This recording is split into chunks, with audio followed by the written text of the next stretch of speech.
Being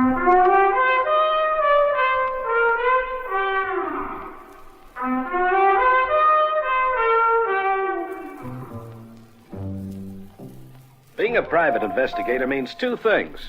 You can be sure you'll run into trouble, and you can never be sure you can get out of it. Well, there's not much you can do about it, I guess, except, like Julie always says... Walk softly, Peter Troy.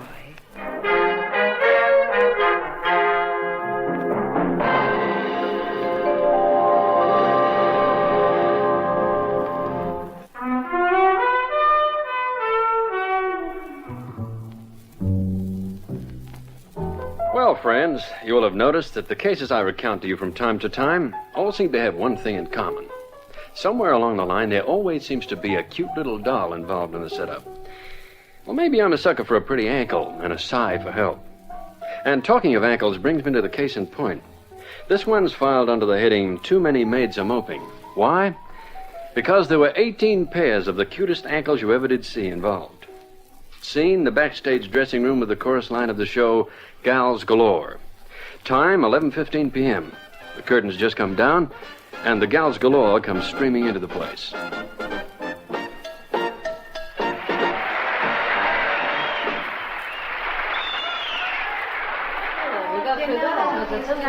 Oh, the management of this broken-down thing is going to do something about the draft on that stage. What are you going to do, Abby? Sue them? Oh, we've got enough troubles without having to endure a cold north wind cutting right across the footlights. Trouble? This whole show's jinxed, if you ask me. You can say that again. Leonie, lend me some of your cleansing cream, honey. Oh, you use mine every night. When you buy some of your own, I'm going to declare a public holiday. So I said to him, I'm used to being driven home in a big car, I am. Righto, he says, I'll take you home in a big car, the biggest I can find. Ha! You know what that turned out to be? A London bus. Talk about cheap. Darn it, I've got another tear in these tights. I suppose wardrobe will dock more money out of my pay packet. Joan, can I lend you a trowel to put that cleansing cream on with? After all, there's no need to go sparingly with it. It doesn't belong to you. Corn's giving you trouble again. Oh, now, look, you for listen Pete's here. sake, don't start squabbling again, you two. Sorry, I'm a bit on edge, I suppose. Oh, that's all right, love. We're all on edge. Little wonder. After everything that's happened. If you ask me, it's more than just coincidence. Yeah, say that think again. There's something darn fishy going on around here. One misfortune after another. A dozen accidents in less than 10 days. Yeah. Accidents. Funny sort of accidents, if you ask me. Well, I'm just about ready to quit, I can tell you. That's what I think. same way I can tell You know, when that sandbag fell from the flies, it missed me by inches. If I'd have been under it, it would have killed me. And that faulty wiring on the switch to the dressing room? I could have been electrocuted. And when the safety curtain collapsed, the whole lot of us could have been mangled. And the floor giving way. And that great hunk of scenery falling? Yeah, there's something fishy going on. They can't all be accidents. Definitely. Yeah, I think there's Hold something on a fishy second. going on. What's the matter? I can smell something. That horrible perfume Joan uses. No, seriously. Smells like gas.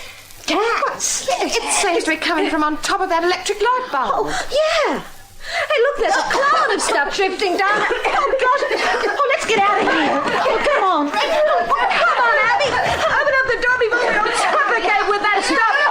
I can't. It's locked. Someone's locked us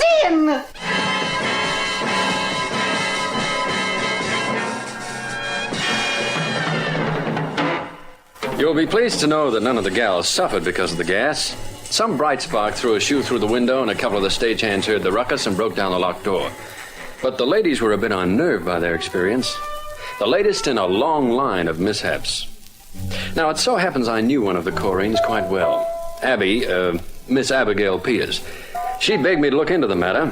Well, next night, found me backstage with Julie. Watch it, Pete. Your eyes are bulging again. Huh? Oh, you're going to just love this assignment, aren't you? A whole gaggle of chorus girls in distress. Well, just a favor for an old friend, Julie. Old friend. Well, just because she wears spangles and tights. And peroxide hair and false eyelashes. What are you chortling about? I was just trying to imagine you in spangles and tights, Julie. I beg your pardon. Oh, don't get peeved. It was a nice picture. Peter Troy. Oh, Pete, darling. Hi, Abby. That's Miss Peters. So I guess. Oh, you came down to help us, so I love you madly, and you're my favorite man. Oh, careful with him, Miss Peters. He creases easily. This is my secretary, Abby. Her name's Julie, and she insisted on coming down. She's interested in the theater, you know. Hoofer? A what? Are you a hoofer? I doubt it. A hoofer. A chorine. A dancer, you know? Oh. No, Abby, Julie's not a hoofer, though, mind you. Mr. Troy. Come on, Abby, let's go somewhere quiet where we can discuss this business of yours. Sure. Come on into the dressing room. Well, It's all right. It's empty. Oh. The girls are all on stage for the harem number. I'm not in it. Huh? Here we are. Be it ever so humble. This is where it happened? That's right. Stuff seemed to drift down from just above that light globe over there. And the door was locked. Tight. I can tell you there was almost a panic in here. Then Leone threw a shoe through that window up there, and the general turmoil brought a couple of the stagehands round. And they broke down the door. That's right. But Pete, this isn't the only thing that's been happening to us. Collapsing scenery, faulty electrical equipment, falling sandbag weights, I know. To mention but a few. Girls are scared out of their wits. They're just about ready to walk out. And I think... Abby, your cue's coming up. Oh, thanks, Joan. Who's he? He's nice. I have to go on stage now with a specialty spot. I'll be back later. That's Peter Troy.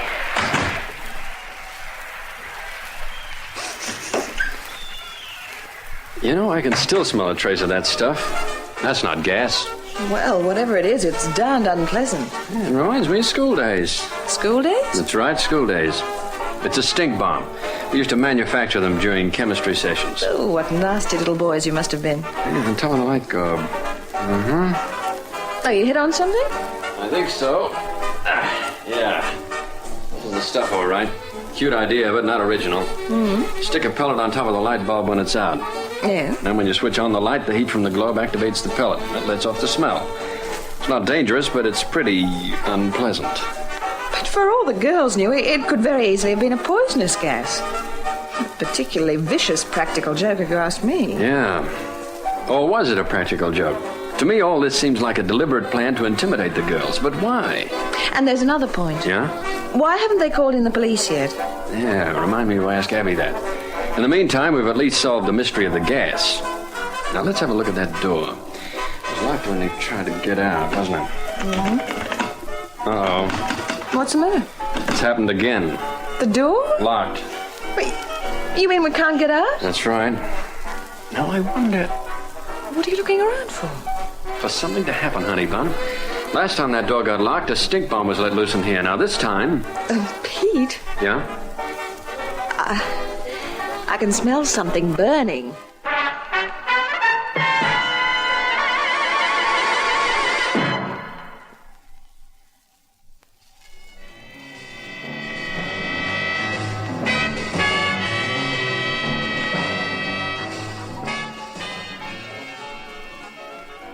Pete, something is burning. Oh, where is it? Over by that smashed window, see? From the trash can. Oh, can you get it out, Pete? Hand me that dressing gown. Oh, be careful. That's okay. I spotted it in time, I think. Oh, Pete. How did that get started? Let's have a look through this rubbish. Yeah, this looks like it. Oh, what is it? The simplest little timing mechanism for an incendiary ever invented. A pack of matches. You light one and jam it under the cover. When the match burns down, it ignites the rest of them in the pack. Well, someone must have thrown it through that broken window. Correct. The pack's pretty charred. You'll see here on the cover. There's something LIS Club. LIS? Police Club? Yeah. Well, we'll come back to that later. And in the meantime... Someone wants to get in. Hey, what's the big idea of locking the door? Smoke! Pete, what's been happening? That's a long story, Cherub. But the locked door. You'll notice it was locked from the outside. Someone must have dropped a cigarette into this rubbish Oh, can. let's get rid of some of the smoke. Yeah. Pete? Pete? Huh? I think the ladies want to get changed. Oh, yeah, of course. You may buy me a drink at the nearest bar. Sure. Bye, Abby. See you later. Come back after the show. Sure, and I'll... Pete, that drink, please?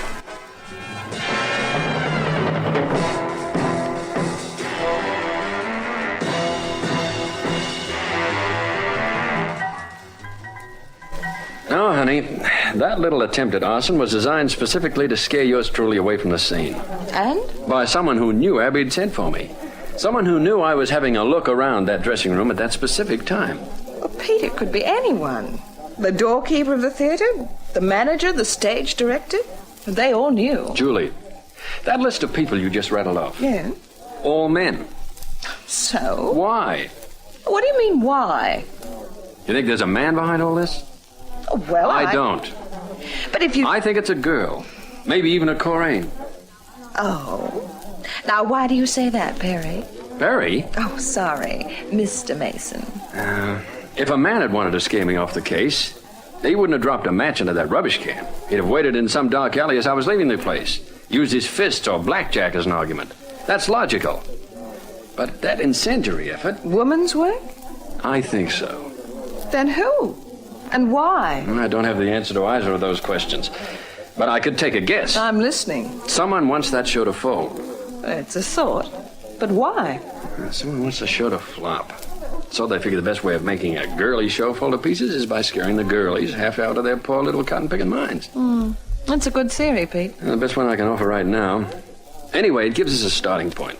It does? Sure. We look for a girl who has some reason for wanting that particular review closed down. Oh, I think I could use a cigarette. Oh, match, please, Pete. Sure. Thanks. Oh, careful, you'll burn your fingers. Hey. Hey, what? Hey, this pack of matches. Where do they come from? On the table, compliments of the house. Why? Well, look at them. The Fleur de Lis Club.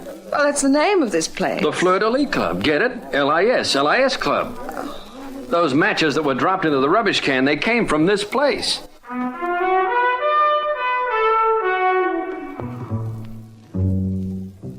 Maybe the clue wasn't all that important, but I added it to the rest of the information I'd gathered.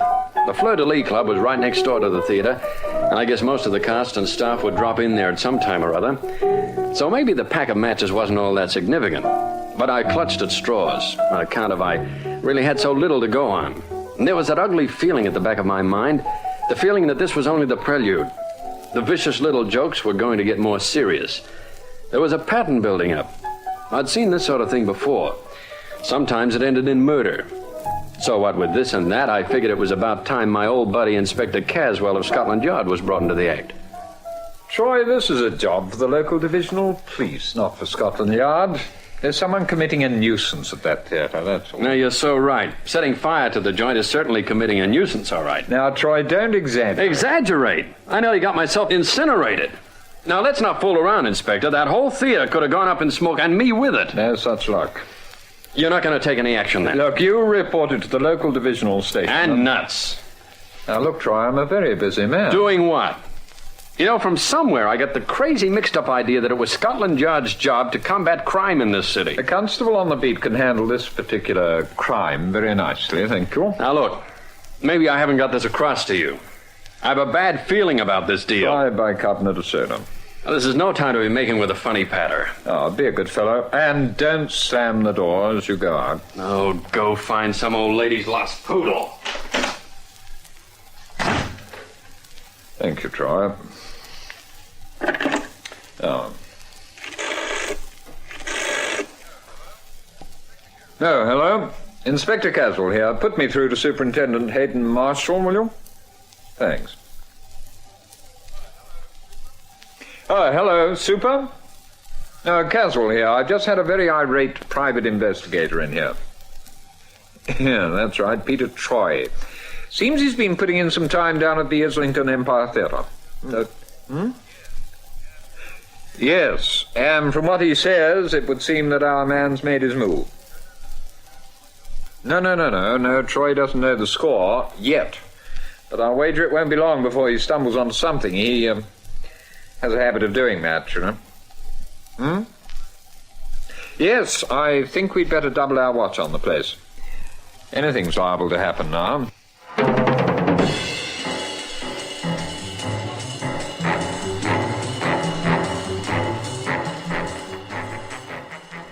Okay, Abby. Let's go over it all again. Oh, but Pete, sweetie, I've told you every single little thing 100 times. Once more, Petal. The manager himself is backing the show. The man who owns the theater. That's right. Harold Bajan. Nice fellow. Go on. Well, the rumors have it that he sunk his last penny into this review. It goes bang, and he's had it. So there we have a motive. Motive. Someone wants the show to fold, so Harold Bajan loses his shirt. Well, now, what would anyone gain from that? He'd lose his own money and his theater. And his theater. Why, yes. And who'd want to buy a theater these days? There's dozens of them lying around empty all over London. Now, look, Abby, all these things that have been happening to the girls. You found out who's responsible? No, but I'll bet it's one of the Coreens that used that dressing room. Oh, now, Pete. We were all locked in there when that gas came. Now, that door's got a two-way lock, Abby. It can be locked from the outside, as well I know. And it can be also locked from the inside. You mean... I mean, with all that ruckus going on in there, you could have missed seeing one of the girls turn in the key from the inside. Yes, but what about the gas? Well, she'd get herself gassed as well as all But of it wasn't gas pedal. It was a rather, obnoxious chemical, but quite harmless. It did what it was supposed to do. It threw an awful scare into 15 of those 16 girls. Oh, yes, but... The chemical was in the form of a pellet which was stuck on top of the electric light bulb when the light was off. Now, who else but one of those Coreens would have had the opportunity of putting it there? Well, we're mostly on stage all at the same time. Except me. I have that specialty number. Oh, Pete, you don't think it's me? No, of course not. But I do want to know this, Abby. You called for me to clear all this up. Now, why didn't you send for the police? Oh, well, we had a sort of round-table conference and we discussed it, but, well, the motion was vetoed. Why? Pete, jobs for chorus girls don't grow on trees. Oh, I see. We didn't want to start any trouble. And Bajan has been pretty decent to us. Mm-hmm. So? So, someone suggested we keep the police out of it for as long as possible. Who? What? Who suggested you keep the police out of it? One of the girls. Well, which one? I don't remember. We were all talking at once, you know. Well, is it important? Well, it could be. I'll try to remember. Mm-hmm. One last thing, Abby. Yes? The Fleur de Lis Club. Now, what do you know about it? Oh, well, we all go there. It's nice and handy. Who owns it? Matt Castellas. What?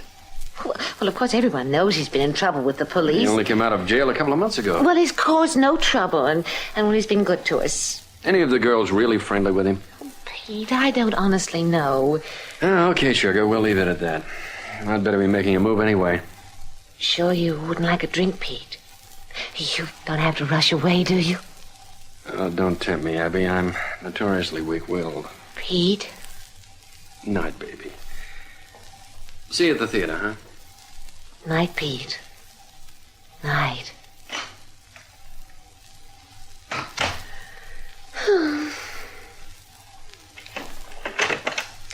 Okay, he's gone now. Why you didn't want him to see you, I don't know. Pete's sweet and a lot of fun and... Hey, what's the matter? What are you looking at me like that for? What's the matter? Get back. Get away from me. Have you gone crazy? Keep away from me!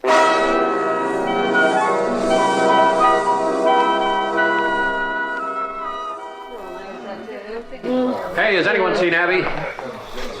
Abigail. Oh, what's the matter? Haven't you heard, Mr. Troy? Well, heard what? There's been an accident. Abby? Yes. What happened?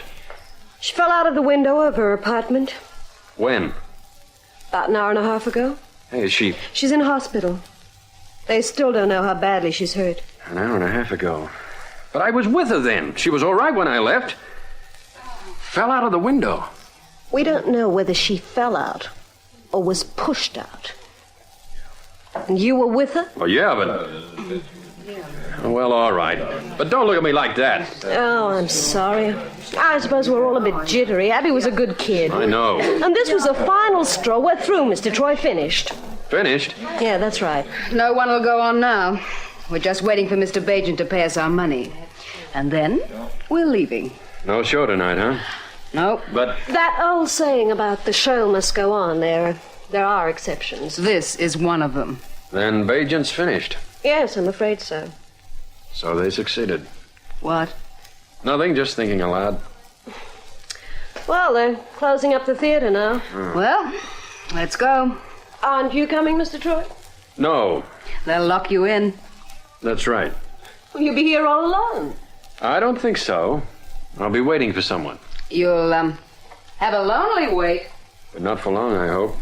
Well, I hope your guest turns up, Mr. Troy. Good night. Oh, they'll turn up, all right. I'm sure of it. Very sure of it.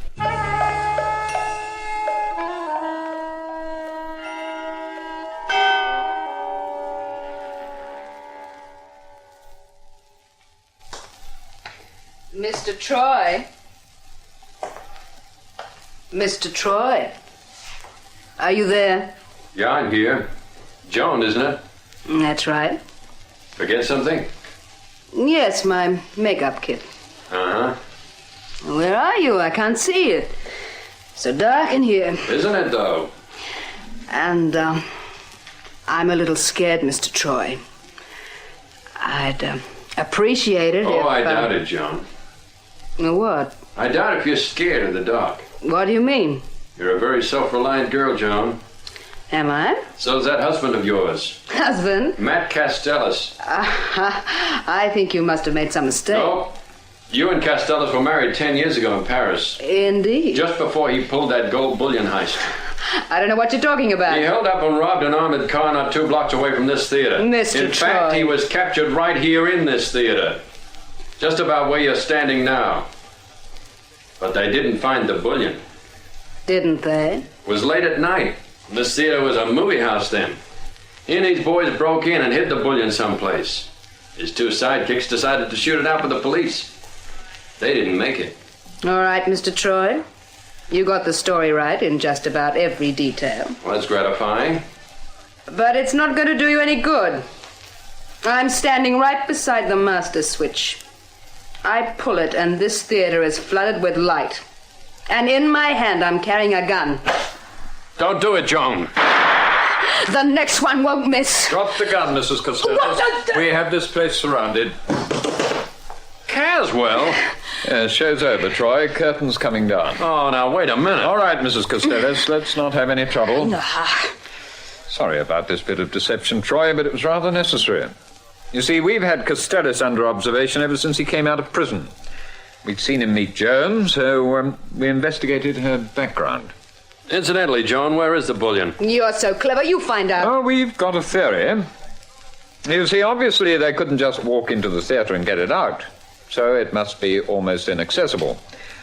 That's why Costello wanted the theatre empty, so that he could get at it. So? So they extended the back to make dressing rooms, and they concreted over an old storeroom. Probably under the concrete. How's that, Joan? I'd say you hit the jackpot, Inspector. I'll get you, Troy.